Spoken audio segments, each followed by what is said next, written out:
was just beautiful, gorgeous. That sounded very like from a hymn from a church or something. That's kind of Yeah, it is a beautiful theme called Finlandia, written by Sibelius, Jan Sibelius. And what I did is just a spontaneous exploration based on his idea. I see. The chord, you started with chord melody. Could you talk about your approach to that? Yeah, usually I just first look at the melody, you know.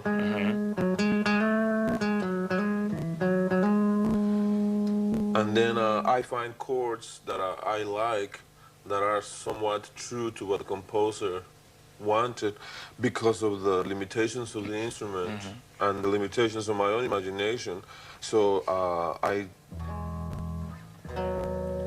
that's the B chord, you know, back to the E, and then an F sharp minor, as opposed to what Sibelius did when he went back to the B. But that chord doesn't voice properly in the bass, so I just went. And then this part, you know,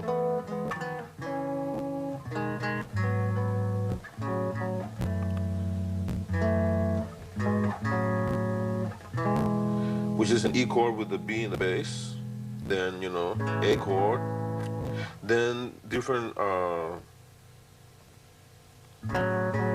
like an F sharp minor with A in the bass, an inversion, then you have the back to a G sharp, triad, major triad, which at that point the song modulates, and then just out of nowhere comes from the G sharp major to an E major, which creates a richness that's really fabulous. So that's really interesting. As a bass player, you're not limiting yourself to putting the root on the bottom of all those chords. Exactly. Which makes it... Yeah, it's important for bass players to think a lot about inversions because the bass, all the chords are named from the bass. So that depending on what you play on the bass, you change the name of the chord, and many of your friends might not like the names that you give to the chords that they intended. That's right. So it's important to take advantage of that beauty of the, you know, the root, the third, and the fifth. And you take full advantage of open strings too. Yeah, it's a beautiful thing. I mean, especially when you do something that isn't keys where you have open strings. Sometimes it works to have a different roots on an open string, you know, the fifth or the third, but we need to be careful that it doesn't get too low because it gets muddy. Like bass players, I love to play thirds, you know.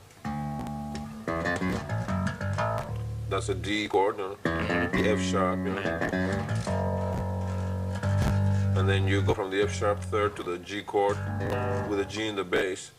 But if you do that like down a fourth, you know, with an A, you know,